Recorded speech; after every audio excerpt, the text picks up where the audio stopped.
জি। মনি ভাই আপনি আমি বলছি যে ৯ নাম্বার মানে ৮ নাম্বার বাচ্চা ওইখানে ৯ নাম্বার পেটে ইনশাআল্লাহ। ওই গাভীটা সম্পর্কে দেখেন। ৯ নাম্বার বাচ্চা এটা যখন প্রেগন্যান্ট থাকবে আগামী ৫ মাস পরে ইনশাআল্লাহ এটা দেইখা কারো বুঝার ক্ষমতা থাকবে না যে এটা ৯ নাম্বার বাচ্চা। আচ্ছা। সর্বোচ্চ বলবে ৩ নাম্বার।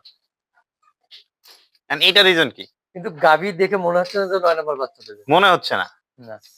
তো এইটার ৯ নাম্বার বাচ্চা যে পেটে হ্যাঁ। এই ৯ বছর ৯ টা বাচ্চা নেওয়ার মতো বাংলাদেশে কতগুলা খামারি তৈরি হইছে এটা গুনতে হবে। আচ্ছা। এক বাচ্চা সহকারে কিনা ওই বাচ্চা রাইখা কসাইয়ের কাছে বিক্রি করতেছে হাজার, হাজার মানুষ। আপনি খামার কিভাবে আগাবেন? আমি যে লাভবান এরকমও না। আমিও ক্ষতিগ্রস্ত থাকতে পারি। কিন্তু সফলতা হচ্ছে এইটা। একটা গাভীরে আপনি ৫ বছর ৫ টা বাচ্চা নিছেন, ১০ টা বাচ্চা নিছেন। এইটা হচ্ছে সফলতা। সেটাই। তো এরকম ভাবে যদি গাভী টিকাইতে পারেন খামার জীবনও পিছাবে না ইনশাআল্লাহ। আর নাইলে ওরকম বাচ্চা প্রতি লটে কিন্তু ৫ টা কইরা আর কসাইতে বিক্রি করতে হবে ৪ টা করে।